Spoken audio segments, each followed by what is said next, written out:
الحمدللہ رب العالمین والصلاة والسلام علی سید المرسلین اما بعد فاعوذ باللہ من الشیطان الرجیم بسم اللہ الرحمن الرحیم۔ کیسے ہیں احباب؟ آج ہمارا ایپیسوڈ ہے پڑھے پڑھائے سنی۔ ہم نے کیا بننا ہے؟ پڑھے پڑھائے سنی، سنے سنائے سنی نہیں، پڑھے پڑھائے سنی بننا ہے۔ میرے پاس ایک سوال آیا، پہلے بھی آتے رہتے ہیں، اس طرح سلسلہ چلتا رہتا ہے کہ جی لوگ کہتے ہیں اللہ تعالیٰ نے کائنات رسول پاک صلی اللہ علیہ وسلم کے لیے بنائی ہے۔ یہ کہاں لکھا ہے؟ بھائی اتنا رسول پاک صلی اللہ تعالی وسلم کی شان و عظمت سے پریشان ہونے کی ضرورت کیا؟ پہلے تو یہ بتائیں نا، مجھے بتائیں کائنات اللہ تعالیٰ نے بنائی کس کے لیے؟ اللہ تعالیٰ نے اپنے لیے بنائی یا ہمارے لیے بنائی؟ اگر تو ہمارے لیے بنائی تو ہم میں رسول پاک صلی اللہ علیہ وسلم شامل نہیں، حالانکہ ہم سب سے افضل اعلیٰ اولا بالا رسول پاک صلی اللہ علیہ وسلم۔ تو پھر اگر کوئی بندہ یہ کہہ دیتا ہے کہ نبی پاک صلی اللہ علیہ وسلم کے لیے کائنات بنائی، تو اس میں اتنی جلن کی ضرورت کیا؟ اور اگر آپ یہ کہتے ہیں نہیں اللہ تعالیٰ نے کائنات ہمارے لیے نہیں بنائی، تو پھر قرآن پاک کی کوئی آیت پڑھو جس میں یہ لکھا ہو کہ اللہ تعالیٰ نے کائنات ہمارے لیے نہیں بنائی بلکہ اپنے لیے بنائی۔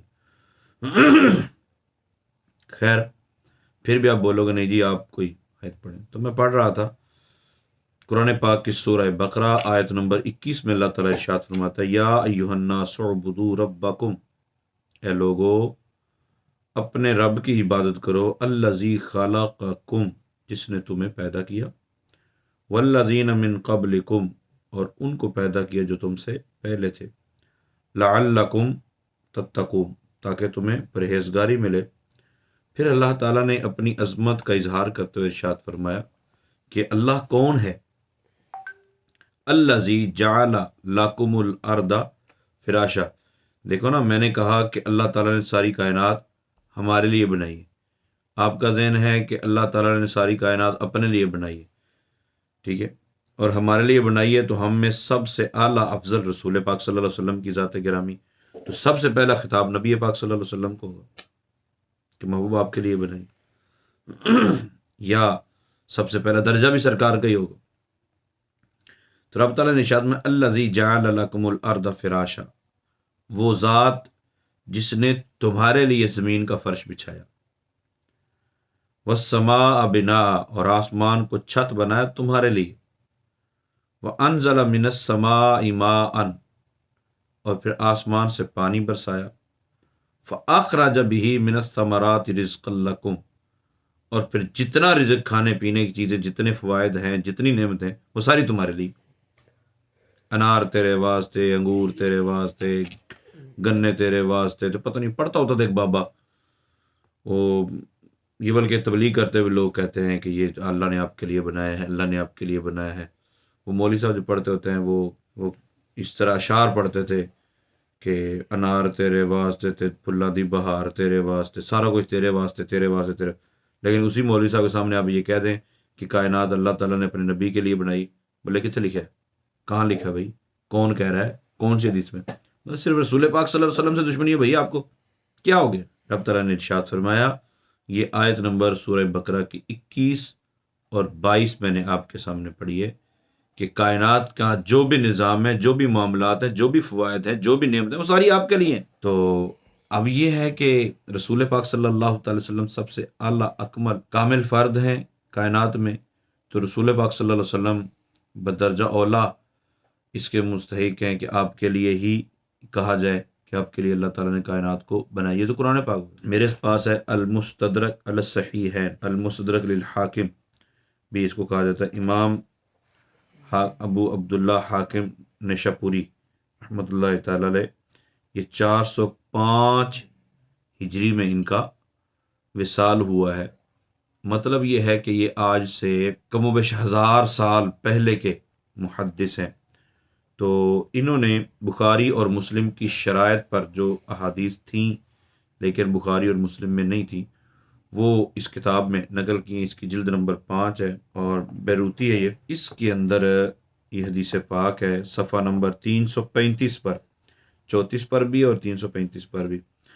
34 سے شروع ہوتی ہے، اللہ تعالیٰ نے عیسیٰ علیہ السلام کی طرف وحی فرمائی اور فرمایا یا عیسیٰ آمن بمحمد، اے عیسیٰ محمد پر ایمان لا، وَمُرْ مَنْ أَدْرَكَهُ مِنْ أُمَّتِكَ أَنْ يُؤْمِنُوا بِهِ، اور اپنی امت میں سے لوگوں کو بھی یہ حکم دے دے کہ جو بھی میرے محبوب کو دیکھیں وہ ان پر ایمان لائیں۔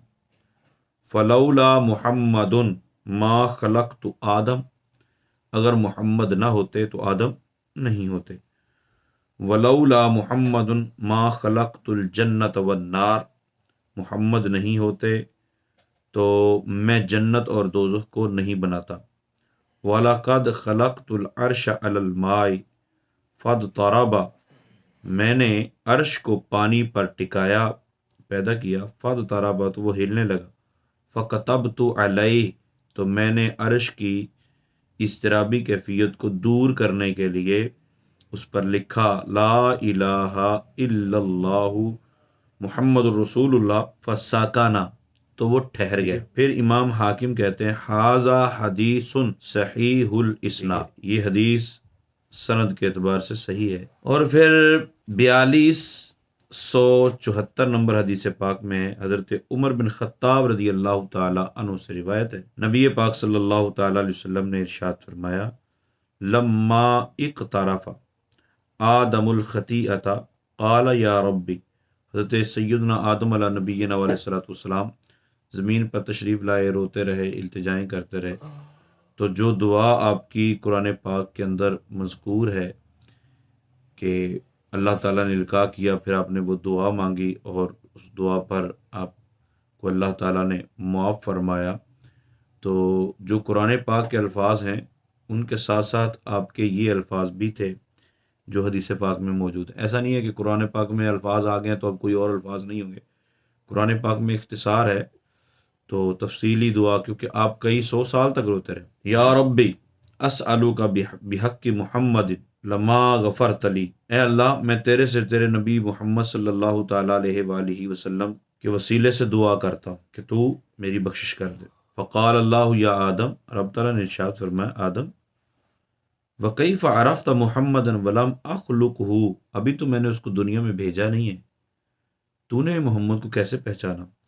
قال یا ربی، حضرت آدم علیہ السلام نے کہا اے میرے اللہ لِأَنَّكَ لَمَّا خَلَقْتَنِي بِيَدِكَ، جب تو نے اپنے دست قدرت سے مجھے بنایا، وَنَفَخْتَ فِيَّ مِن رُوحِكَ، اور اپنی جناب سے میرے اندر روح پھونکی، رفعت رأسی، میں نے اپنا سر جب اٹھایا، فرأیت علی قوائم العرش مکتوبا، میں نے عرش کے پایوں پر لکھا ہوا دیکھا لا الہ الا اللہ محمد الرسول اللہ، فعلمت میں جان گیا انک لم تضف الی اسمک الا احب الخلق الیک، میں جان گیا کہ جس کا نام تیرے نام کے ساتھ ملا ہوا ہے وہ ضرور تجھے مخلوق میں سب سے زیادہ پیارا۔